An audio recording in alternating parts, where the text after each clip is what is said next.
কিন্তু সাথে সাথে মানুষ হোক বা যেটাই হোক সেটা কিন্তু ধ্বংস হয়ে যেত। কিন্তু আল্লাহ তাআলা আমাদেরকে শুধু বৃষ্টি দেননি, বরং ফোঁটা ফোঁটা বৃষ্টি দিয়েছেন, যাতে এটা আমাদের জন্য ক্ষতির কারণ না হয়। অতএব এটা আল্লাহ তাআলার পক্ষ থেকে অন্যতম একটি রহমত তিনি আমাদেরকে দান করেছেন।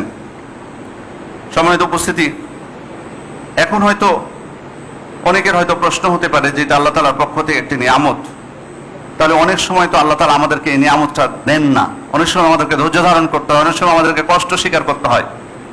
অথচ অনেক কাফের রাষ্ট্র আছে, সেখানে বছরের পর বছর বৃষ্টি হয়, মানে তাদের বৃষ্টি চাইতেই হয় না, অপেক্ষা করতে হয় না। তাহলে যদি এটা আল্লাহ তাআলার পক্ষ থেকে রহমতই হয়, তাহলে আল্লাহ তাআলা তার রহমত তাদের উপর দিচ্ছেন, অথচ আমাদের জন্য দেরি হয় কেন? এটা সহজ উত্তর আমাদের জানা দরকার। সেটা হলো আল্লাহ তাআলার রহমত, তার নিয়ামতগুলো আল্লাহ তাআলা কাফের, মুশরিক, মুসলিম সবাইকে আল্লাহ তাআলা দান করেছেন। মনে রাখতে হবে যে মুসলিমদেরকে আল্লাহ তাআলা, মুমিনদেরকে আল্লাহ তাআলা অনেক সময় পরীক্ষা করেন। তার নিয়ামত সমূহ অনেক সময় দান না করে এটা পরীক্ষা আল্লাহ তাআলার পক্ষ থেকে, কতটুকু আমরা ধৈর্য ধারণ করতে পারছি। এবং এর মাধ্যমে আল্লাহ তাআলা বান্দার মর্যাদা বাড়িয়ে দেন। এবং নবীদেরকে আল্লাহ তাআলা সব থেকে বেশি পরীক্ষা করেছেন, এই কারণে পরীক্ষা আসবে। আর কাফেরদেরকে আল্লাহ, যদিও তিনি দুনিয়ার নিয়ামত তিনি দান করছেন, কিন্তু মনে রাখতে হবে যে এটা সাময়িক। কারণ আল্লাহ তাআলা বলে দিয়েছেন যে এটা তাদেরকে অবকাশ দিচ্ছেন তিনি, সানাস্তাদরিজুহুম মিন হাইসু লা ইয়ালামুন। এভাবে দিতে দিতে তিনি ধীরে ধীরে এমন ভাবে তাদেরকে পাকড়াও করবেন যে তারা বুঝতেই পারবে না। ওয়া উমলি লাহুম ইন্না কাইদি মাতিন। আমি তাদেরকে অবকাশ দিচ্ছি, আমার কৌশল খুবই শক্তিশালী। অতএব নিরাশ হওয়ার কিছু নেই। আল্লাহ তাআলা অন্য আয়াতে বলছেন, ফালাম্মা নাসু মা যুক্কিরু বিহি ফাতাহনা আলাইহিম আবওয়াবা কুল্লি শাই। আমি তাদেরকে যে উপদেশ দিয়েছিলাম, সেই উপদেশ যখন তারা ভুলে গেল, আমি তাদের জন্য সবকিছুর দরজা উন্মুক্ত করে দিলাম। মানে আমি নিয়ামত দিয়েছি যথেষ্ট, তাদেরকে নিয়ামতের দরজা তাদের জন্য উন্মুক্ত করে দিলাম। হাত্তা ইযা ফারিহু বিমা উতু। তারপর এই নিয়ামত পেয়ে যখন তারা খুব খুশি হয়ে গেল, আখাযনাহুম বাগতাতান। আমি তাদেরকে হঠাৎ করে পাকড়াও করলাম। ফাইযা হুম মুবলিসুন। অতএব তারা হতাশ হয়ে গেল। ফাকুতিয়া দাবিরুল কওমিল লাযিনা যালামু। এভাবে জালেম সম্প্রদায় তাদের শিকড় আল্লাহ তাআলা কেটে দিয়েছেন। ওয়ালহামদুলিল্লাহি রাব্বিল আলামিন। সমস্ত প্রশংসা বিশ্ব প্রতিপালক আল্লাহ তাআলার জন্য। অতএব এটি নিঃসন্দেহে আল্লাহ তাআলার পক্ষ থেকে রহমত, আমাদের জন্য নিয়ামত। কাফেররাও এই নিয়ামত প্রাপ্ত হতে পারে, কিন্তু এটা সাময়িক। কিন্তু আল্লাহ তাআলা যদি সাথে যারা কুফরি করবে, আল্লাহ তাআলা তাদেরকে অবকাশ দেন মাত্র, কিন্তু তাদেরকে কখনো ছাড় দেন না। সম্মানিত উপস্থিতি, এই আল্লাহ তাআলার নিয়ামতের বিষয়ে প্রথমে আমি যে বিষয়গুলো ইঙ্গিত দেব, সেটা হচ্ছে আকীদা সংক্রান্ত দুইটা বিষয়। একটা হলো যে বৃষ্টি কখন হবে, এটা আল্লাহ ছাড়া কেউ জানেন না। আল্লাহ রাসূল সাল্লাল্লাহু আলাইহি ওয়াসাল্লাম হাদিসের মধ্যে বলছেন, সহিহ বুখারীর বর্ণনা, মিফতাহুল গায়বি খামস। গায়েবের চাবি হচ্ছে 5টি। লা ইয়ালামুহা ইল্লাল্লাহ। আল্লাহ ছাড়া কেউ জানে না এই বিষয়গুলো। প্রথম বিষয় হচ্ছে লা ইয়ালামু আহাদ মা ইয়াকুনু ফি গাদ। আগামীকাল কি হবে এটা কেউ জানে না। তারপর বলছেন ওয়ালা ইয়ালামু আহাদুন মা ইয়াকুনু ফিল আরহাম। মাতৃগর্ভে কি আছে এটা কেউ জানে না। যদি হয়তো অনেকে আপত্তি করতে পারে যে আমরা ডাক্তাররা তো আগেই বলতে পারে ছেলে না মেয়ে, কিন্তু শুধু ছেলে না মেয়ে এটুকু বলতে পারে, সবকিছু কি বলতে পারে কি আছে, বাচ্চাটা কেমন হবে সবকিছুকে বলতে পারে? বা সেটা পরীক্ষা না করে কেউ বলতে পারবে না। সুতরাং মাতৃগর্ভে কি আছে বিস্তারিত ভাবে সবকিছুই, খুঁটিনাটি সবকিছু আল্লাহ তাআলা জানেন, এটা কেউ জানে না। ওয়ালা তা'লামু নাফসুম মাযা তাকসিবু গাদান।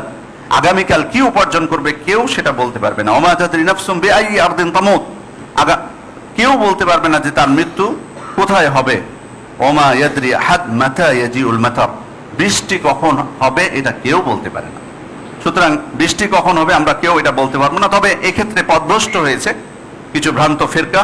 তারা মনে করে যে তাদের উলিয়া বুজুর্গরা বলে দিতে পারে যে কখন বৃষ্টি হবে। তাদের এই বিশ্বাস আছে, কারণ তাদের বিশ্বাস হলো যে কিছু কুতুব আছে যাদেরকে আল্লাহ তাআলা বিশ্ব পরিচালনার চাবি দিয়ে দিয়েছেন। অতএব সবকিছুই যেহেতু তারা বোঝে, সুতরাং বৃষ্টি কখন হবে সেটা বুঝতে তাদের অসুবিধা কোথায়? নাউজুবিল্লাহ মিন যালিক। আর আবহাওয়াবিদরা যেটা বলে থাকেন সাধারণত, সেটা তারা বিভিন্ন ধরনের ভূমিকা, লক্ষণ, বাতাসের গতিবিধি বলে যেটা বলে থাকেন, সেটা তারা ধারণাপূর্বক বা সম্ভাবনার কথা বলে থাকেন। তারা যেটা বলে থাকেন সেটাকে আমরা সম্ভাবনা হিসেবে নেব। অ্যাকুরেট হবেই এ বিশ্বাস পোষণ করা যাবে না। তাদের উচিত হবে না নিশ্চিতভাবে বলা যে অবশ্যই বৃষ্টি হবে, বা আমাদেরও বিশ্বাস করা ঠিক হবে না যে তাদের কথা যে 100% হবে। এবং আপনি দেখবেন যে আসলে এই বর্তমান যুগে, এত প্রযুক্তির যুগে এসেও কিন্তু তাদের কথা কিন্তু ঠিক হয় না। আমি এবছরও দেখেছি 2বার বলেছে বৃষ্টির কথা, যে আজকের মধ্যে বৃষ্টি হবে, কিন্তু বৃষ্টি হয়নি। আবার বলেছে যে আগামী 2 দিনের মধ্যে বৃষ্টির কোনো সম্ভাবনা নেই, অথচ বৃষ্টি হয়েছে সন্ধ্যার সময়। তাহলে এই বিষয়টা আমরা দৃঢ়ভাবে বিশ্বাস করি যে আল্লাহ তাআলা ছাড়া কেউ জানেন না। যেটা বলেন আবহাওয়াবিদরা, এটা সম্ভাবনার কথাটা তারা বলেন, এটা বলতে অসুবিধা নেই, সহযোগিতা আমরা নিতে পারি, কিন্তু দৃঢ়ভাবে 100% বিশ্বাস করবো তাদের উপর, এই অধিকার আমাদের নেই। অতএব এটা হলো প্রথম বিশ্বাস। মুমিন বিশ্বাস করবেন যে বৃষ্টি কখন হবে এটা আল্লাহ তাআলা ছাড়া কেউ জানেন না। দ্বিতীয় বিষয় হচ্ছে যে আল্লাহ তাআলাই আমাদেরকে বৃষ্টি দান করেন, এক্ষেত্রে অন্য কিছু নয়, কোনো নক্ষত্র, কোনো তারা বা এক্ষেত্রে কোনো বিষয় নেই। দৃঢ়ভাবে বিশ্বাস করতে হবে যে আল্লাহ তাআলাই আমাদেরকে বৃষ্টি দান করছেন। এই জন্য আল্লাহ তাআলা পবিত্র কোরআনে বলছেন, আফারাআইতুম কুল আরাআইতুম ইন আসবাহা মাউকুম গাওরান ফামান ইয়াতিকুম বিমাইন মাইন। তোমরা চিন্তা করে দেখো যে পানি যদি, তোমাদের এই পানি যদি ভূগর্ভে নাগালের বাইরে চলে যায়, তোমাদেরকে প্রবাহমান এই পানি তোমাদেরকে কে এনে দিবে? উত্তর হচ্ছে আল্লাহ তাআলা, অবশ্যই। এই জন্য তিনি প্রশ্ন ছুড়ে দিয়েছেন আমাদেরকে, আফারাআইতুমুল মা আল্লাযী তাশরাবুন, তোমরা যে পানি পান করে থাকো সে বিষয়ে কি কখনো ভেবে দেখেছো? আনতুম আনজালতুমুহু মিনাল মুজনি আম নাহনুল মুনজিলুন, তোমরা কি সেটা মেঘ থেকে বর্ষণ করো না আমি সেটা বর্ষণ করি? লাউ নাশাউ জাআলনাহু উজাজান ফালাউলা তাশকুরুন, আমি ইচ্ছা করলে এটাকে লবণাক্ত করে দিতাম, এটা তোমাদের খাওয়ার অনুপযুক্ত হয়ে যেত, এরপরও কি তোমরা কৃতজ্ঞ স্বীকার করবে না, তোমরা কৃতজ্ঞ হবে না? তাহলে অবশ্যই আমরা বিশ্বাস করব যে আল্লাহ তাআলাই আমাদেরকে বৃষ্টি দান করছেন। সহিহ বুখারী মুসলিমের বর্ণনা, হুদাইবিয়া সন্ধির সময় আল্লাহ রাসূল সাল্লাল্লাহু আলাইহি ওয়াসাল্লাম রাত কাটিয়ে ফজরের সালাতের পর সাহাবায়ে কেরামকে জিজ্ঞেস করলেন, তিনি বললেন, হাল তাদরুনা মাযা ক্বালা রাব্বুকুম, তোমরা কি জানো তোমাদের রব কি বলেছেন? তো তারা তখন বললেন, আল্লাহু ওয়া রাসূলুহু আলাম, আল্লাহ এবং তার রাসূলই এই বিষয়ে অবগত। তিনি বললেন, আসবাহা মিন ইবাদি মুমিনুন বি ওয়া কাফিরুন বি, আমার বান্দাদের মধ্যে, আল্লাহ তাআলা বলেছেন আমার বান্দাদের মধ্যে কেউ আমার প্রতি ঈমান এনেছে, আবার কেউ কুফরি করে ফেলেছে আমার সাথে। ফাম্মা মান ক্বাল, যে বলেছে মুতিরনা বিফাদলিল্লাহি ওয়া রাহমাতিহি, আল্লাহর অনুগ্রহ এবং তার রহমতে আমরা বৃষ্টি পেয়েছি, মানে ওই রাতে বৃষ্টি হয়েছিল, হুদাইবিয়া সন্ধির ওই রাতে বৃষ্টি হয়েছিল। তো বৃষ্টির হওয়ার পর কেউ কেউ বলেছিলেন যে আমরা আল্লাহর অনুগ্রহ এবং তার রহমতে আমরা বৃষ্টি পেলাম। তো আল্লাহ তাআলা বলেছেন, ফাহুয়া মুমিনুন বি, এই ব্যক্তি আমার প্রতি ঈমান এনেছে। ওয়া কাফিরুন বিল কাওকাব, এবং নক্ষত্রকে অস্বীকার করেছে যে নক্ষত্রের কারণে বৃষ্টি হয়, নক্ষত্রের ক্ষমতা আছে বৃষ্টি বর্ষণ করার, এটাকে সে অস্বীকার করেছে। ওয়া আম্মা মান ক্বাল মুতিরনা বিনাজমি কাযা ওয়া কাযা, আর যে বলেছে যে অমুক নক্ষত্রের মাধ্যমে আমরা বৃষ্টি পেয়েছি, ফাহুয়া মুমিনুন বিল কাওকাব, সে মূলত নক্ষত্রের প্রতি ঈমান এনেছে। কাফিরুন বি, আমার সাথে সে কুফরি করেছে। তো এই হাদিস থেকে স্পষ্ট যে বিষয়টি আমরা বুঝতে পারলাম যে কোনো নক্ষত্রের কথা, কোনো তারকার কথা কেউ যদি বলে যে এটার কারণে আমরা বৃষ্টি পাচ্ছি, তাহলে স্পষ্ট কুফরি। কেউ যদি এ বিশ্বাস করে যে নক্ষত্রই আমাদেরকে বৃষ্টি দিচ্ছে, তাহলে তো এটা বড় শিরক হয়ে যাবে। আর যদি কেউ মনে করে যে বৃষ্টি আল্লাহ তাআলা দেন কিন্তু এই নক্ষত্রটা মাধ্যম, তখন এটা ছোট শিরক হবে, এই জন্য আল্লাহ রাসূল সাল্লাল্লাহু আলাইহি ওয়াসাল্লাম সতর্ক করেছেন।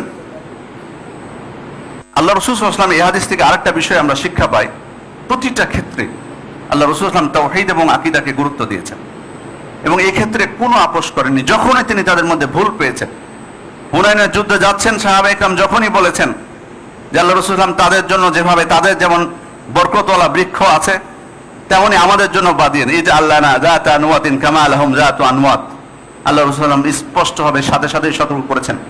সুতরাং আকীদা এবং তাওহীদের ক্ষেত্রে আল্লাহ রাসূল সাল্লাল্লাহু আলাইহি ওয়াসাল্লাম কোনো ছাড় দেন, আর দিবেন বা কেন?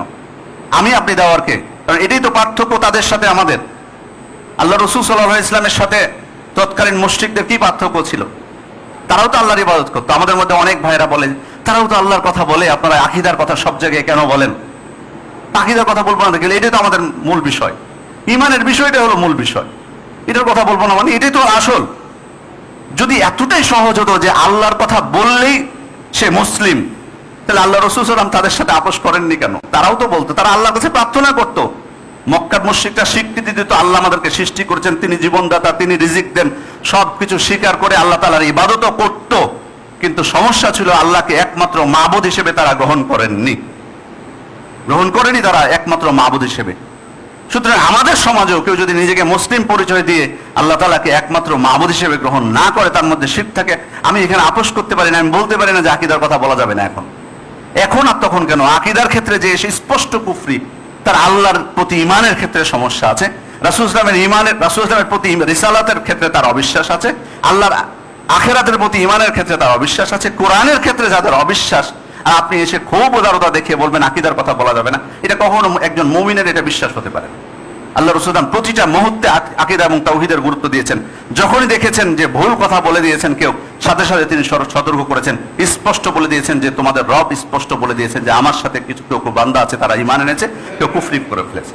সুতরাং একটা কথার জন্য আমাদের ভালো ধারণা সাহাবে তাদের প্রতি যারা এই কথাটা বলেছিলেন, তারা কিন্তু এই ধারণা করে বলেননি যে আল্লাহ তাআলা ওই নক্ষত্র বৃষ্টি দেয়, বরং তারা বিশ্বাস করতো আল্লাহ তাআলাই দেন, কিন্তু সেটাকে মাধ্যম মনে করেছিল।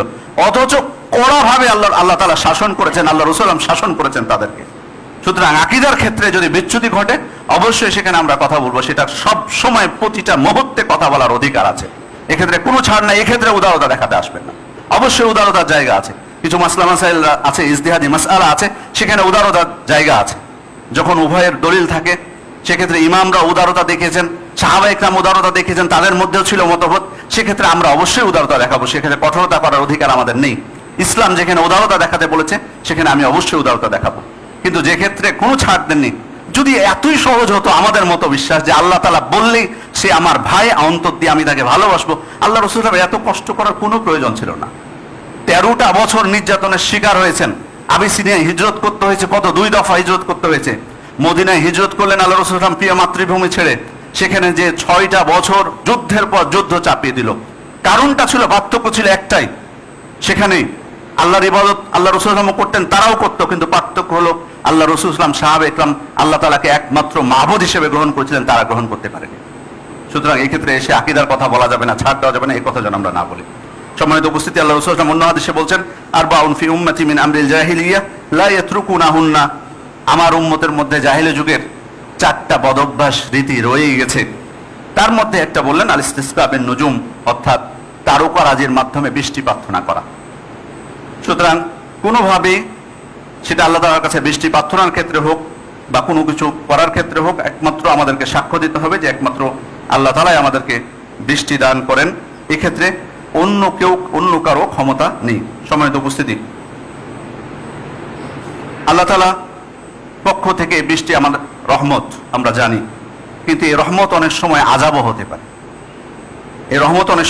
হতে পারে, সেজন্য আল্লাহ তাআলা নূহ আলাইহিস সালামের সম্প্রদায়কে যখন তাদেরকে ধ্বংস করেছিলেন, সেই ঘটনাও পবিত্র কোরআনে উল্লেখ আছে, ফাফাতাহনা আবওয়াবাস সামাই বিমাইন মুনহামির, আমি আসমানের দরজা খুলে দিলাম বর্ষণশীল বারিধারার মাধ্যমে, ওয়াফাজ্জারনাল আরদা উয়ুনা, এবং জমিন থেকে উৎসারিত করলাম ঝর্ণা ধারা। মানে উপর থেকে বৃষ্টি হচ্ছে, জমিন থেকে ঝর্ণা আল্লাহ তাআলা উৎসারিত করলেন। আল্লাহ তাআলা তারপরে বলছেন ফালতাকাল মাউ আলা আমরিন কদ কুদির, এরপর একটি নির্দিষ্ট পরিকল্পনা অনুযায়ী সকল পানি যে একত্রিত হলো, এরপর আল্লাহ তাআলা সেই পানির মাধ্যমে তাদেরকে ধ্বংস করে দিলেন। তাহলে বোঝা যাচ্ছে যে এই বৃষ্টি আমাদের জন্য রহমত, কিন্তু অনেক সময় এটা আমাদের জন্য আযাবও হয়ে যেতে পারে। এই জন্য আল্লাহ রাসূল সাল্লাল্লাহু আলাইহি ওয়াসাল্লাম তিনি কিন্তু খুব সতর্ক থাকতেন। সহিহ বুখারী মুসলিমের বর্ণনা, আয়েশা রাদিয়াল্লাহু আনহা বলছেন, কানা ইযা রাআ গায়মান আও রিহান তাগায়্যারা লাউনু, আল্লাহ রাসূল আকাশে মেঘ দেখলে বা বাতাস দেখলে তিনি খুব তার চেহারা পরিবর্তন হয়েছে, তার রং পরিবর্তন হয়ে যেত, চেহারা পরিবর্তন হয়েছে। ওয়া উরফা যালিকা ফি ওয়াজহি, তার মুখ দেখে, তার চেহারা দেখে বোঝা যেত যে কিছু একটা হয়েছে, উনি ভয় পাচ্ছেন। ফাকালাত আয়েশা রাদিয়াল্লাহু আনহা তখন তাকে বলছেন, আন-নাসু ইযা রাআল গায়ম ফারিহু বিহা, আল্লাহ রাসূল মানুষ তো মেঘ দেখলে তারা খুব খুশি হয়, রাজা আন ইয়াকুনা ফিহিল মাতার, তারা আশা করে যে বৃষ্টি হবে এই মেঘের মাধ্যমে, এজন্যই খুশি হয়।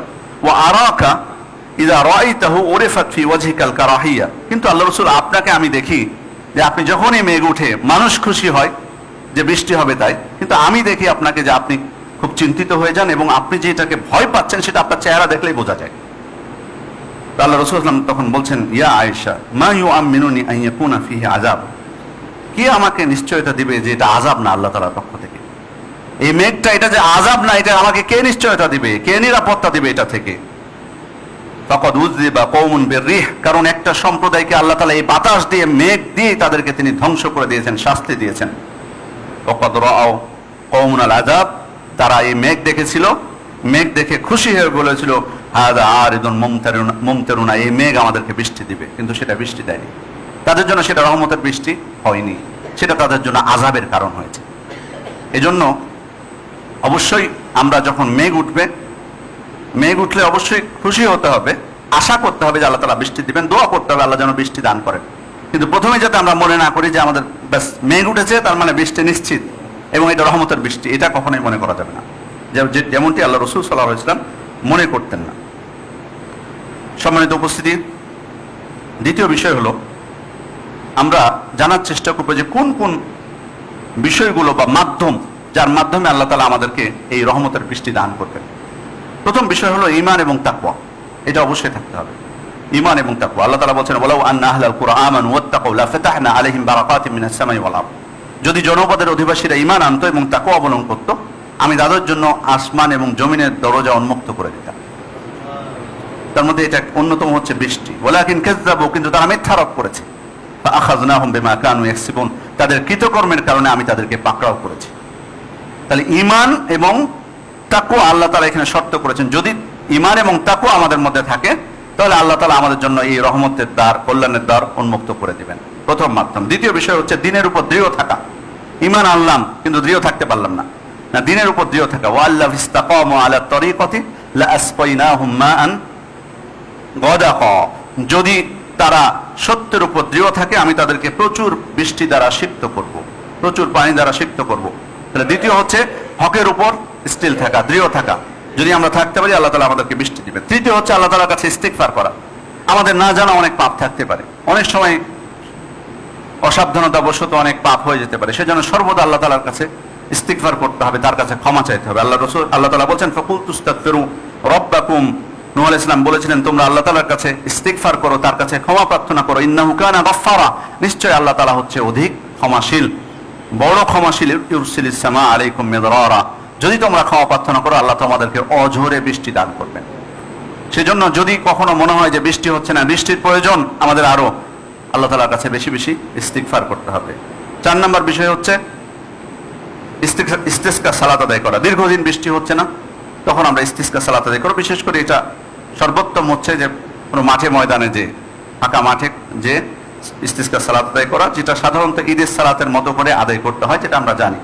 2টা পদ্ধতি আছে, একটা পদ্ধতি ঈদের মতোই, অর্থাৎ যে 2 রাকাত সালাত আদায় করা ঈদের সালাতের মতোই তাকবীর সহ, তারপর সংক্ষিপ্ত হবে ইমাম সাহেব সতর্ক করবেন, তারপর তিনি কিবলামুখী হয়ে হাত তুলে দোয়া করবেন এবং তার চাদর তিনি উল্টে নেবেন। 5 নম্বর হচ্ছে জুমার খুতবায় আল্লাহ তাআলার কাছে দোয়া করা বৃষ্টির জন্য। এটাও একটা বৃষ্টি চাওয়ার মাধ্যম আল্লাহ তাআলার কাছে। সহিহ বুখারীর বর্ণনা, আনাস রাদিয়াল্লাহু আনহু বলছেন আসাবাত আন-নাস সানাতুন আলা আহদিন নবী সাল্লাল্লাহু আলাইহি ওয়াসাল্লাম, আল্লাহ রাসূল সাল্লাল্লাহু আলাইহি ওয়াসাল্লামের যুগে দুর্ভিক্ষে আক্রান্ত হলো মানুষ। ফাবাইনা নবী সাল্লাল্লাহু আলাইহি ওয়াসাল্লাম ইয়াখতুবু ফি ইয়াউমি জুমআতিন, আল্লাহ রাসূল সাল্লাল্লাহু আলাইহি ওয়াসাল্লাম জুমার খুতবা দিচ্ছিলেন। কামা আরাবী, এক বেদুইন সাহাবী তিনি উঠে দাঁড়ালেন। ফাকাল ইয়া রাসূলুল্লাহ, তিনি আল্লাহ রাসূল সাল্লাল্লাহু আলাইহি ওয়াসাল্লামকে বললেন হালাকাল মাল ওয়া জাআল ইয়াল, আল্লাহ রাসূল সাল্লাল্লাহু আলাইহি ওয়াসাল্লাম সম্পদ ধ্বংস হয়ে যাচ্ছে, সবাই ক্ষুধার্ত হয়ে গেছে, অনাহারে দিন কাটাচ্ছে পরিবার পরিজনগুলো। ফাদুল্লাহ লানা, আপনি আল্লাহর কাছে দোয়া করুন আমাদের জন্য, আল্লাহ যেন আমাদেরকে বৃষ্টি দান করেন। ফারাফা ইয়াদাইহি, আল্লাহ রাসূল সাল্লাল্লাহু আলাইহি ওয়াসাল্লাম হাত উঠালেন। ওমা নারা ফিস সামাই কাযাআতান, আল্লাহ রাসূল সাল্লাল্লাহু আলাইহি ওয়াসাল্লাম যখন হাত উঠাচ্ছেন দোয়ার জন্য, তখন আমরা আকাশে কোনো মেঘ দেখতে পাইনি, মেঘের একটা খণ্ডও ছিল না। ফাওয়াল্লাযী নাফসি বিয়াদি মা ওয়াদাআহা হাত্তা সারা আস-সাহাব আমসাল আল-জিবাল, আল্লাহ রাসূল সাল্লাল্লাহু আলাইহি ওয়াসাল্লাম হাত তিনি নামাননি দোয়া করে, তার আগেই পাহাড়ের সমান মেঘ এসে ভর্তি হয়ে গেল, আকাশে পরিপূর্ণ হয়ে গেল, বিরাট বিরাট খণ্ড এসে আকাশে ভরে গেল। সুম্মা লাম ইয়ানজিল আন মিম্বারিহি হাত্তা রাআইতুল মাতার ইয়াতাহাদারু আলা লিহইয়াতিহি, এরপর তিনি মেম্বার থেকে নামার পূর্বেই এতই বৃষ্টি শুরু হলো যে তার দাড়ি ভিজে গেল বৃষ্টিতে। ফামুতিরনা ইয়াওমানা যালিক, সেদিন বৃষ্টি হলো, বৃষ্টি চলতেই আছে।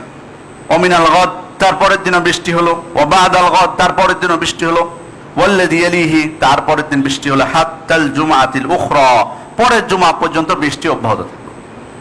ওয়াকামা যালিকা আল-আরাবী আও ক্বালা গায়রু, ওই বেদুইন সাহাবী অথবা অন্য কেউ দাঁড়ালেন এবার আল্লাহ রাসূল সাল্লাল্লাহু আলাইহি ওয়াসাল্লামের কাছে তিনি বললেন, তাহাদ্দামাল বিনা ও গরিকাল মাল, আল্লাহ রাসূল সবকিছু ঘর বাড়ি সব ধ্বংস হয়ে যাচ্ছে এবং সব আমাদের সম্পদগুলো ডুবে যাচ্ছে, ফাদুল্লাহ লানা, আপনি আমাদের জন্য আল্লাহ তাআলার কাছে দোয়া করুন। ফারাফা ইয়াদাইহি, এরপর আল্লাহ রাসূল সাল্লাল্লাহু দোয়া করলেন আল্লাহ তাআলার কাছে, আল্লাহুম্মা হাওয়ালাইনা ওয়ালা আলাইনা, হে আল্লাহ আমাদের উপরে না আমাদের আশেপাশে আপনি দেন। এবং কোনো কোনো বর্ণনা আছে পাহাড় পর্বতের উপরে, ঢিলার উপরে, অর্থাৎ যেখানে কেউ ক্ষতিগ্রস্ত হবে না। ফামা ইউশিরু বিয়াদিহি ইলা নাহিয়া ইলা নাহিয়াতিন মিনাস সাহাব, যখনই তিনি এই দোয়া করতে করতে কোনো মেঘের দিকে ইশারা করছিলেন, ইল্লা ইনফারাজাত, সেই মেঘটা কেটে যাচ্ছিল তখন সাথে সাথে, ওয়াসারাতিল মদিনা মিসলাল জাওবা, এবং আয়নার মতো ফর্সা হয়ে গেল মদিনার সাথে সাথে আল্লাহ রাসূলের সামনে দোয়ায়। ওয়াসালাল ওয়াদি কনাত শাহরান, উপত্যকায় উনি বলছেন প্রায় 1 মাস পানি প্রবাহিত হয়েছে, এই পানি যেখানে কোনো বৃষ্টি ছিল না 1 মাস পানি প্রবাহিত হয়েছে। ওয়ালাম ইয়াজি আহাদুম মিন নাহিয়াতিন ইল্লা হাদাসা বিল জাওদ, যখনই ওই সময় মদিনায় কেউ আশপাশ থেকে এসেছে তখনই এই অতিবৃষ্টির কথাটা তারা গল্প করেছে, মানে এত বৃষ্টি কখনোই তারা দেখেননি। তাহলে ইমাম সাহেব জুমার খুতবায় তিনি যদি বৃষ্টি না হয় তাহলে হাত তুলে তিনি দোয়া করবেন এবং মুসল্লিগণ সেখানে আমিন আমিন বলবেন, এটাও প্রমাণিত হয়েছে, এটাও বৃষ্টি প্রার্থনার অন্যতম একটা মাধ্যম। এরপর হচ্ছে যাকাত আদায় করা, যাকাত আদায় করা, আমাদের সম্পদের যাকাত আদায় করা।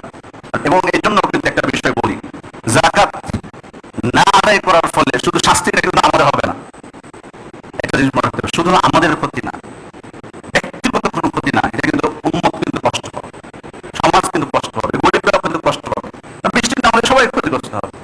এই জন্য আল্লাহ রাসূল বলেছেন, ওয়ালাম ইয়ামনাউ যাকাত আমওয়ালিহিম ইল্লা মুনিউল কতরা মিনাস সামা, যখনই তারা যাকাত দেওয়া থেকে বিরত থাকবে তখনই আল্লাহ তাআলা আকাশের বৃষ্টি বন্ধ করে দেবেন।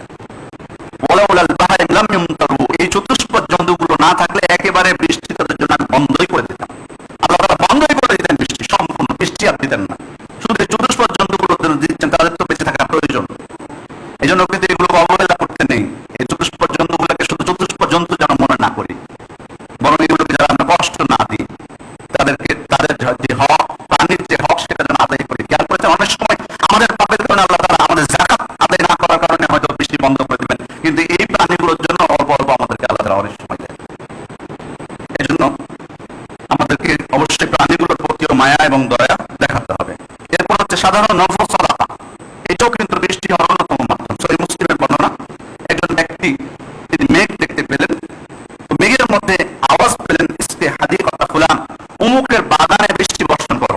একজনের নাম ধরে বলা হচ্ছে মেঘের মধ্যে, অমুকের বাগানে বৃষ্টি বর্ষণ করো। তোমার খুব আগ্রহ হলো, দেখি তো তার বাগানে বৃষ্টি হচ্ছে, মেঘটা কোথায় যায়। উনি ফলো করে গেলেন, দেখলেন একটা বাগানে বৃষ্টি বর্ষিত হয়েছে, ওই বাগানের মালিক ওই পানিগুলোকে বিভিন্ন দিকে ছড়িয়ে দিচ্ছেন। তখন উনি তাকে জিজ্ঞেস করছেন, আপনার নাম কি? তো উনি উত্তর দিলেন, আমার নাম ওই নামটাই যে নামটা উনি আকাশে শুনতে পেয়েছেন মেঘের মধ্যে। উনি তখন বলছেন, বলুন তো আসলে আপনি কি করেন, আসলে কি আমল করেন এমন যেটার কারণে শুধুমাত্র আল্লাহ তাআলা আপনার বাগানে শুধুমাত্র বৃষ্টি বর্ষণ করেছেন? তখন উনি বলছেন যে আমি তো আসলে বলতাম না, কিন্তু যেহেতু আপনি জিজ্ঞেস করেছেন সেহেতু বলছি। আমার এই বাগান থেকে যে ফল উৎপাদিত হয় সেটাকে আমি 3 ভাগ করি, 1 ভাগ সেটা আমি এবং আমার, সেটা দিয়ে আমার পরিবারের পরিজনের প্রয়োজন মিটাই, দ্বিতীয় যে ভাগটা করি 3 ভাগের 2য় ভাগ এটা দান করে দিই আমি আল্লাহর রাস্তায়, আর 3য় ভাগটা আমি পরবর্তীতে উৎপাদনের জন্য যেটা খরচ সেটা খরচ হিসেবে আমি রাখি। তাহলে খেয়াল করে দেখুন, সদাকার মাধ্যমে, এখানে সদাকার বিষয় আছে, যদি সদাকা করেন 3 ভাগ করে 1 ভাগ সদাকা করেন, এটা কিন্তু ওষুধ হিসেবে নেওয়া হতে পারে, সাধারণ সদাকা, কারণ ফলফলাদের কিন্তু যাকাত নেই, এটা আমরা জানি। সেই জন্য সম্মানিত উপস্থিতি, সাধারণ সদাকা এটাও বৃষ্টি হওয়ার অন্যতম একটা মাধ্যম। যদি কোনো সময় বৃষ্টি বন্ধ হয় আমরা আল্লাহ তাআলার কাছে দোয়া করব। বৃষ্টির উপকারিতা আমরা সবাই জানি, প্রথমত আমাদের রিজিক, এই রিজিক হিসেবে আমরা যেটা পাচ্ছি এটা কিন্তু বৃষ্টির অন্যতম মাধ্যম। এই জন্য আল্লাহ তাআলা বলছেন, ওয়া আনজালা মিনাস সামাই মাআন ফাখরাজা বিহি মিনাস সামারাতি রিজকান লাকুম, আল্লাহ তাআলা আসমান থেকে তোমাদের জন্য বৃষ্টি বর্ষণ করেন এবং সেটা যেটা যার মাধ্যমে তিনি তোমাদের জন্য রিজিক স্বরূপ ফল ফলাদি তিনি উৎপন্ন করেন। এই যে এত শস্য ফল ফলাদি সবকিছু, এটা কিন্তু মূল কারণটাই হচ্ছে কিন্তু বৃষ্টি আল্লাহ তাআলার পক্ষ থেকে। এটা যদি বন্ধ হয়ে যায় তাহলে কিন্তু আমাদের জন্য এই রিজিক কিন্তু বন্ধ হয়ে যাবে। টাকা থাকলে কিন্তু হবে না, সবসময় যেন মনে না করি যে টাকা যদি আমার ব্যাংকে থাকে তাহলে আমি পেয়ে যাবো, এটা যেন কখনোই মনে না করি। এই জন্য আল্লাহ তাআলার শুকরিয়া আদায় করা উচিত, এই নিয়ামতগুলোকে যেন অনুধাবন করতে পারি। দ্বিতীয় বিষয় হচ্ছে আমাদের পানির পান, ওয়াল্লাযী আনজালা মিন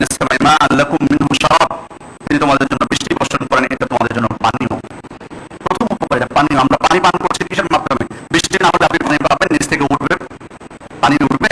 আপনি দেখেন অনেক জায়গায় বৃষ্টি হয় না, বাংলাদেশের মধ্যেই দেখার সময় বৃষ্টি হচ্ছে, কিন্তু অনেক জায়গায় বৃষ্টি হয় না। সেখানে পানি পেতে অনেক নিচে, সেখানে অনেক খরচ, তাদের বহু খরচ। এরকম আপনারা জানেন, এগুলো আপনাদের ধারণা আছে। এই বৃষ্টি যদি একেবারে টোটালি বন্ধ হয়ে যায়, তাহলে কিন্তু পানির নিচ থেকে কিন্তু পানি উঠবে না। এই জন্য আল্লাহ তাআলার এই নিয়ামত একবার প্রত্যেকে আমরা একবার চিন্তা করি তো, বৃষ্টি বন্ধ, পানি নেই, কি অবস্থা হবে আমাদের? বাঁচতে পারবো না? পানি, পানির পানি নেই। আপনি পানি পান করা ধরে নিলাম যে ধরেন পানির পানি আমাদের জন্য আছে, কষ্টের কথা কি বলবেন? সম্ভব? কি কষ্ট হয় যখন পানি বন্ধ হয়ে যায়। আমরা যারা বাসায় থাকি, ঢাকা শহরে তো বুঝতে পারছেন, এমন কেউ নেই যে এই মুসিবতের মধ্যে পড়ে যে হয়তো বা, আল্লাহ হেফাজত করুন সবাইকে। কি কষ্টটা হয় তখন, একদিন যদি পানি না থাকে, 2 দিন যদি পানি না থাকে। তাহলে আমরা পানি পাচ্ছি সার্বক্ষণিক, একবার কি কখনো ভেবে দেখেছি এটা কত বড় নিয়ামত আল্লাহ তাআলার পক্ষ থেকে? এই জন্য আল্লাহ তাআলার এই নিয়ামতগুলো অনুধাবন আমরা করবো, এবং এই পানির মাধ্যমে আল্লাহ তাআলা আমাদেরকে পবিত্র করেন। ওয়ায়ুনাজ্জিলু আলাইকুম মিনাস সামাই মাআন, তিনি আসমান থেকে তোমাদের জন্য বৃষ্টি বর্ষণ করেন, লিতুতাহহিরাকুম বিহি, যার মাধ্যমে তিনি তোমাদেরকে পবিত্র করেন। সুতরাং এগুলো হচ্ছে সংক্ষিপ্ত হয়ে পানির উপকারিতা। এবার আমরা জানার চেষ্টা করব পানির সংক্রান্ত ইসলামের কিছু আদব শিষ্টাচার, বৃষ্টি সংক্রান্ত ইসলামের কিছু আদব শিষ্টাচার এবং সুন্নত। যেমন 1 নম্বর হচ্ছে, বৃষ্টি যখন হবে, বিশেষ করে মৌসুমের প্রথম বৃষ্টি যখন হবে, তখন সেই বৃষ্টির পানিটা গায়ে লাগানোর চেষ্টা করা। আনাস রাদিয়াল্লাহু আনহু বলছেন, সহিহ মুসলিমের বর্ণনা, আসাবানা ওয়া নাহনু মা রাসূলিল্লাহি সাল্লাল্লাহু আলাইহি ওয়াসাল্লাম মাতারান, আল্লাহ রাসূলের সাথে আমরা ছিলাম, তো বৃষ্টি শুরু হলো। ফাহাসারা রাসূলুল্লাহ সাল্লাল্লাহু আলাইহি ওয়াসাল্লাম সাওবাহু, আল্লাহ রাসূল তার কাপড় খুলে দিলেন, হাত্তা আসাবাহু মিনাল মাতার, যাতে তার শরীরে বৃষ্টি পানি লাগে। ফাকুলনা ইয়া রাসূলুল্লাহ, আমরা বললাম আল্লাহ রাসূল, লিমা সানাআতা হাযা, আপনি এটা কেন করলেন এমনটি? তিনি বললেন, লিআন্নাহু হাদিসু আহদিন বিরাব্বি, যেহেতু মহান রবের কাছ থেকে সত্য আগত, এই কারণে আমি এটা বললাম। এবং আল্লাহ তাআলার পক্ষ থেকে প্রথম যেহেতু আসলো মৌসুমের প্রথম বৃষ্টি, সে কারণে আল্লাহ রাসূল এমনটি করেছিলেন। সে কারণে অনেক সময় দীর্ঘদিন বৃষ্টি হয় না, দেখতে পাই আমরা 3 মাস 4 মাস 5 মাস পর হঠাৎ যখন বৃষ্টি হবে, ওই দিনটা বিশেষ করে যদি সম্ভব হয় আমাদের জন্য, মানে কেউ অসুস্থ রোগী থাকলে তিনি আবার করে যেন আবার আমাকে দায়ী না করেন। যারা যারা পারবেন, কারণ অনেকের সমস্যা থাকে, অনেক সময় হাঁপ পানি বা শ্বাসকষ্ট বা অনেকের থাকে, বৃষ্টির পানি সহ্য করতে পারেন না, সে তাদের ব্যাপার না। কিন্তু যারা আমরা পারবো, চেষ্টা করবো যতটুকু হোক, আল্লাহ রাসূল যেহেতু সুন্নাত পালন করেছেন, আমরা করার চেষ্টা করবো। 2 নম্বর হচ্ছে আল্লাহ তাআলার কাছে দোয়া করা। আল্লাহ রাসূল সুন্নাত একটি দোয়া শিখিয়ে দিয়েছেন বৃষ্টি যখন হবে, আল্লাহুম্মা সায়্যিবান নাফিআ, আল্লাহ উপকারী বৃষ্টি আপনি দান করুন, যেটা আমাদের জন্য উপকারী হবে। এবং এই সুযোগে বলে থাকি যে আমাদের দোয়া দেখুন, আমলগুলো আমরা শেখার চেষ্টা করবো প্রত্যেকটা ক্ষেত্রে। বৃষ্টি হচ্ছে না, আমরা দোয়া করবো আল্লাহ তাআলার কাছে, আল্লাহুম্মা আগিসনা, আল্লাহুম্মা আগিসনা, আল্লাহুম্মা আগিসনা, হে আল্লাহ আপনি আমাদেরকে বৃষ্টি দিন। আল্লাহুম্মা আসকিনা গায়সান মুগীসান মারিআন মাদিআ নাফিআন গায়রা দারিন আজিলান গায়রা আজিল। এই দোয়াগুলো আমরা সাধারণভাবে আমরা করবো যখন বৃষ্টি হবে না। তখন যখন বৃষ্টি শুরু হবে, তখন আমরা চলতেছে ওই সময় এই জিকিরটা পাঠ করবো, আল্লাহ এই দোয়াটা পাঠ করবো, আল্লাহুম্মা সায়্যিবান নাফিআ। বৃষ্টি শেষ আমরা পাঠ করতে পারবো, মুতিরনা বিফাদলিল্লাহি ওয়া রাহমাতিহি, আল্লাহর অনুগ্রহ এবং তার রহমতে আমরা বৃষ্টি প্রাপ্ত করলাম। আবার যদি বৃষ্টি বেশি হয়ে যায়, খুব বেশি বৃষ্টি হয়, অর্থাৎ সার্বিক চিন্তা করবো, এটা ব্যক্তিগত কোনো স্বার্থ না, কিন্তু সার্বিক, অর্থাৎ যেখানে আপনি আছেন, যেখানে বসবাস করছেন, ওখানে দেখা যাচ্ছে যে বৃষ্টিটা ক্ষতির দিকে নিয়ে যাচ্ছে, অতিবৃষ্টি, তখন দোয়া করবো আল্লাহুম্মা হাওয়া আলাইনা ওয়া লা আলাইনা, তখন আমি দোয়া করবো। এটা এই দোয়ার ক্ষেত্রে একটু সতর্কতা অবলম্বন করতে হবে। আমি এটা বরাবরই বলি সবসময়, সেটা হচ্ছে ব্যক্তিগত স্বার্থের জন্য যাতে এই দোয়া না হয়। সার্বিক, মানে বৃষ্টি হচ্ছে না অনেকদিন থেকে, সবাই বৃষ্টির জন্য গরমে হাঁপিয়ে উঠেছে, সবকিছুর জন্য বৃষ্টি প্রয়োজন। আর ওই সময় হয়তো আপনি এমন কিছু কাজ করছিলেন যে বৃষ্টিটা হয়তো আপনার জন্য, আপনার ব্যক্তিগত হয়তো ক্ষতি হতে পারে, তখন কি আপনি দোয়া পাঠ করবেন? তখন এই দোয়া পাঠ করাটা উচিত হবে না। এটা হলো সার্বিক, যখন ক্ষতিগ্রস্ত হবে তখন আল্লাহ তাআলার কাছে চাইবেন যে আল্লাহ আমার জন্য যেটা উত্তম সেটাই আপনি ব্যবস্থা করুন বা আমাকে রক্ষা করুন, যেটা হোক আপনি দোয়া করবেন। কিন্তু এই দোয়া যেন না হয়, কারণ এই দোয়া করে আপনি বৃষ্টি বন্ধ করে পুরো উম্মতের ক্ষতি করতে পারেন না। এটা হলো সার্বিক, যখন সবার উপরে বৃষ্টি হয়ে ক্ষতিকর হবে সবার জন্য, তখন এই দোয়া আল্লাহ রাসূল শিখিয়ে দিয়েছেন, কিন্তু ব্যক্তিগত স্বার্থের জন্য নয়। তারপরে হচ্ছে বৃষ্টির সময় কিন্তু অনেক সময় বিদ্যুৎ চমক হয়, বজ্রপাত হয়, এবং এটা কিন্তু এখন আপনারা যারা জানেন পূর্বের থেকে কিন্তু বেশি হচ্ছে।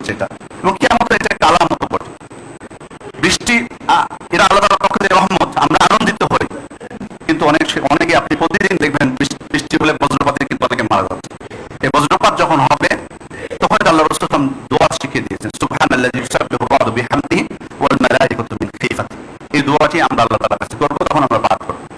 এরপর বৃষ্টির সময় অনেক সময় শুধু বৃষ্টি হয় না, অনেক সময় ঝড়ও হয়। ঝড়ের সময় আল্লাহ রাসূল খাস ভাবে দোয়া শিখিয়েছেন, আল্লাহুম্মা ইন্নী আসআলুকা খায়রাহা ওয়া খায়রা মা ফিহা ওয়া খায়রা মা উরসিলাত বিহি ওয়া আউযু বিকা মিন শাররিহা ওয়া শাররি মা ফিহা ওয়া শাররি মা উরসিলাত বিহি। এই দোয়াটা আমরা পাঠ করবো। এই জন্য জিকিরগুলো যেগুলো বর্ণিত হয়েছে এগুলো সবগুলো আপনি দোয়া বিশুদ্ধ যে বইগুলো আছে সবগুলোতে পাবেন। এরপরে হচ্ছে বৃষ্টির সময় আল্লাহ তাআলার কাছে দোয়া করা। বৃষ্টির সময় দোয়া করা মানে বৃষ্টির সময় দোয়া তো আপনি করলেন যেটা বৃষ্টির সংক্রান্ত, আম দোয়া আপনি করতে পারেন। বৃষ্টি হচ্ছে আম দোয়া, কারণ আল্লাহ রাসূল হাদিসে সাব্যস্ত হয়েছে সিনতানে মা তুরাদ্দান, দুইটা দোয়া, দুই অবস্থা দোয়া আল্লাহ তাআলা ফেরত দেন না। আর দোয়া ইনদা নিদা, আযানের সময়, কোন কোন বর্ণনা এসেছে ওয়া তাহতাল মাতর, বৃষ্টির সময়। সে কারণে বৃষ্টি যখন চলতেছে তখন এটা দোয়া কবুলের অন্যতম সময়। সেজন্য যে কোনো প্রকার দোয়া আমরা আল্লাহ তাআলার কাছে করতে পারি। এরপর হচ্ছে যখন বৃষ্টি হবে, প্রচুর যদি বৃষ্টি হয় এবং সালাতের সময় হয়, যখন মসজিদে আসাটা কষ্টকর হয়ে যায়, মানে বৃষ্টির পরিমাণ এত বেশি যে মসজিদে আসলে ক্ষতিগ্রস্ত হতে পারে, বা হয়তো এই অবস্থা হয়তো বা অনেকেই আমরা বলতে পারি যে এটা বর্তমান যুগের ক্ষেত্রে প্রয়োজন, এটা অনেকে বলতে পারে, আসলে কথা বলা ঠিক না। বৃষ্টির সময় যে কোনো জায়গায় কষ্ট হতে পারে। ঢাকা শহরে এমন জায়গা আছে আমি দেখেছি যে মানে হাঁটু পানি থাকে রাস্তায়। সেক্ষেত্রে এমন যদি অবস্থা হয়, অথবা অনেক মানুষ থাকে, বৃষ্টির সময় অনেক সময় ঝড়ও হয়, যে কারণে ওই সময় যদি মনে হয় যে সবার জন্য মসজিদে আসাটা কষ্টকর, তখন মুয়াজ্জিন আযানের সময় উনি বলবেন সল্লু ফি রিহালিকুম অথবা সল্লু ফি বুয়ুতিকুম, এটা হাইয়া আলাস সালাহ হাইয়া আলাস ফালাহ জায়গায় বলবেন, অথবা আযান শেষেও আযানটা আযানের মতো করে দিয়ে শেষে যে এটা বলে দিতে পারেন, এটি হচ্ছে সুন্নাহ। ৫ নম্বর বিষয় হচ্ছে সালাত জমা করা। ইবনে আব্বাস রাদিয়াল্লাহু আনহু বলেন, জামা রাসূলুল্লাহ সাল্লাল্লাহু আলাইহি ওয়াসাল্লাম বাইনা যুহরি ফি গায়রি খাউফিন ওয়ালা সাফারিন ওয়ালা মাতার, বাইনা যুহরি ওয়াল আসর ওয়াল মাগরিব ওয়াল ইশা। আল্লাহ রাসূল সাল্লাল্লাহু আলাইহি ওয়াসাল্লাম যোহর এবং আসর, মাগরিব এবং ইশা সালাত জমা করেছেন, ভয় ভীতি ছাড়া, সফর ছাড়া, বৃষ্টি ছাড়া। তার মানে ভয় ভীতি হলে, সফরে থাকলে, বৃষ্টি হলে তিনি সালাত জমা করতেন। এছাড়াও যদি কোনো সমস্যা হতো তিনি সালাত জমা করতেন। তাহলে বৃষ্টির কারণে সালাত জমা করা, এটা আসলে আল্লাহ রাসূলের যুগে আল্লাহ রাসূল হাদিসে একাধিক হাদিসে প্রমাণিত হয়েছে, তিনি এটা করেছেন। বর্তমানে যদি কোনো মনে হয় কোনো সময় বৃষ্টি স্বাভাবিকভাবে হয়তো যদি মনে হয় যে স্বাভাবিক হচ্ছে, বৃষ্টি বন্ধ হয়ে যাওয়ার সম্ভাবনা আছে, তাহলে প্রয়োজন নেই। কিন্তু অনেক সময় কিন্তু আমরা দেখি যে বর্ষার কারণে বৃষ্টি কিন্তু অনেক সময় চলতে থাকে এবং অনেক জোরে হয়, তখন যেটা হয়তো অনেক মুসল্লিদের জন্য হতে পারে যে মাগরিবের সালাত থেকে যাওয়ার পর বাড়িতে বাসায় ফেরাটাই কষ্টকর হয়ে যায়। সেক্ষেত্রে যদি মনে হয় যে ইশার সালাতে আসাটা কষ্টকর হবে এবং বৃষ্টি চলতেছে হয়তো 2 দিন থেকে 1 দিন থেকে, তখন যদি প্রয়োজন মনে করেন ইমাম সাহেব, তাহলে উনি সালাত জমা করে নিতে পারেন এবং এক্ষেত্রে আপত্তির কোনো প্রয়োজন নেই। অনেকে হয়তো বা, কারণ আপনি জমা করে নেবেন, জমা করার পর ইশারা আযান দিয়ে দিবেন, জামাত করার আর প্রয়োজন নেই। তবে কেউ যদি সালাত না পড়ে থাকে মাগরিবের সময়, ওনারা পড়তে পারেন, কোনো অসুবিধা নেই। তবে জমা করা জায়েজ যদি এমন অবস্থা হয়। তবে একটু হালকা বৃষ্টি হলে যেন এই সুযোগটা নেওয়ার চেষ্টা আমরা না করি যে বারবার আসতে হবে, এরকম যেন না হয়। বৃষ্টিটা যখন আমাদের জন্য মনে হবে যে না কন্টিনিউ চলতে থাকবে, ওই সময়গুলোতে। শেষ যে মাসআলাটি বলবো সেটি হচ্ছে, বৃষ্টির কারণে কিন্তু যাকাতের বিধিবিধানের ক্ষেত্রে অনেক সময় পরিবর্তন হয়। বিশেষ করে ফসলের যাকাতের ক্ষেত্রে আমরা জানি যে যদি আমরা নিজে খরচ করে ফসল উৎপাদন করি সেচে পানি দিয়ে, তাহলে সেখানে আমাকে যদি নিসব পরিমাণ হয়, আমার শস্য 5 ওয়াস্ক বলা হয়েছে, নিসব পরিমাণ যদি হয়, তাহলে নিসব পরিমাণ হলে 18 মণের উপরে যেটা, তখন আমি 20 ভাগের 1 ভাগ সেটা যাকাত হিসেবে দিব। আর যদি বৃষ্টির পানিতে উৎপাদন করতে পারি সহজে, যেহেতু আমার এখানে খরচ হচ্ছে না, তখন সেখানে 10 ভাগের 1 ভাগ দিতে হবে। ফিমা সাকাতিস সামা আল উশুর, অর্থাৎ বৃষ্টির পানিতে যদি ফসল উৎপাদিত হয় তাহলে সেখানে 10 ভাগের 1 ভাগ, ওমা সুকিয়া বিন নাহি নিসফুল উশুর। কিন্তু যদি সেটা অন্য কোনো সেচের মাধ্যমে খরচ করে আমি যদি উৎপাদন করি, তখন নিসফুল উশুর মানে 20 ভাগের 1 ভাগ তখন আমি দিব। আল্লাহ তাআলার কাছে দোয়া করি যে বৃষ্টির মৌসুম শুরু হয়েছে, যে বৃষ্টি হচ্ছে, এই বৃষ্টি যাতে আমাদের জন্য আল্লাহ তাআলা রহমতের কারণ হয় আমাদের জন্য। সর্বদা আমরা প্রার্থনা করবো এটা যেন কখনো আযাবের কারণ না হয়, এবং কোনো সময় এবং সব সময় নিয়ামতটুকু অনুধাবন করার চেষ্টা করবো। কোনো সময় বিচলিত, নিজের কোনো ব্যক্তিগত কোনো ক্ষতি হলে যাতে বিচলিত না হয়ে যায়। দোয়া করবো আল্লাহ তাআলার কাছে, আল্লাহ তাআলা যেন সবার জন্য এই বৃষ্টির মাধ্যমে আমাদের সবার জন্য কল্যাণ বয়ে আনেন, আমাদের রাষ্ট্রের জন্য কল্যাণ বয়ে আনেন। আল্লাহ তাআলা আমাদের সবকিছু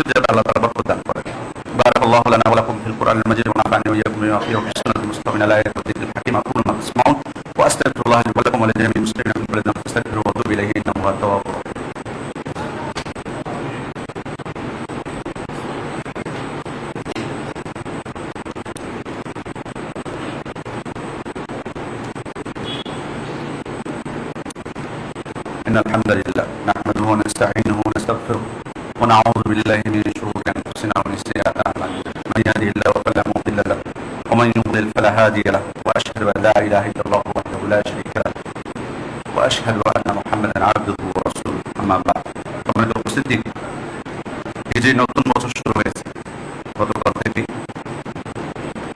এখন নতুন বছর শুরু হলে সেটা ইংরেজি বছর হোক আরবি হোক আর বাংলা হোক এটা আমাদের কোনো করণীয় নেই কোনো কিছু করণীয় নেই আনন্দ করারও কিছু নেই দুঃখ করারও কিছু নেই তবে অবশ্যই যেহেতু বছর গণনা হয় এটার মাধ্যমে যেহেতু প্রত্যেকটা বছর শেষ হচ্ছে আমাদের চোখের সামনে কিন্তু বছরগুলোকে বিদায় দিচ্ছে সময় কিন্তু চলে যাচ্ছে আমরা কিন্তু প্রত্যেকেই মৃত্যুর দিকে ধাবিত হচ্ছে একটা দিন কমে যাওয়া মানে আমার যেটা নির্ধারিত দিন সেখান থেকে কিন্তু কমে যাচ্ছে সেজন্য সর্ব অবস্থায় আল্লাহ তাআলার কাছে ক্ষমা প্রার্থনা করা ইস্তিগফার করা নিজের জন্য নিজের পরিবারের জন্য দেশের জন্য সমস্ত মুসলিম উম্মার জন্য আমাদের মুসলিম ভাইরা প্রত্যেকে স্ব জায়গায় যারা নির্যাতনের শিকার হচ্ছেন আমরা আন্তরিকভাবে দোয়া করি আল্লাহ যেন সবাইকে এই নির্যাতন থেকে মুক্তি দান করে যারা বিপদ বালা মুসিবতের মধ্যে আছেন আল্লাহ যেন তাদেরকে বাবার বিপদ বালা মুসিবত থেকে মুক্তি দান করে আমাদের মধ্যে যারা অসুস্থ আছেন আল্লাহ যেন তাদেরকে সুস্থতা দান করেন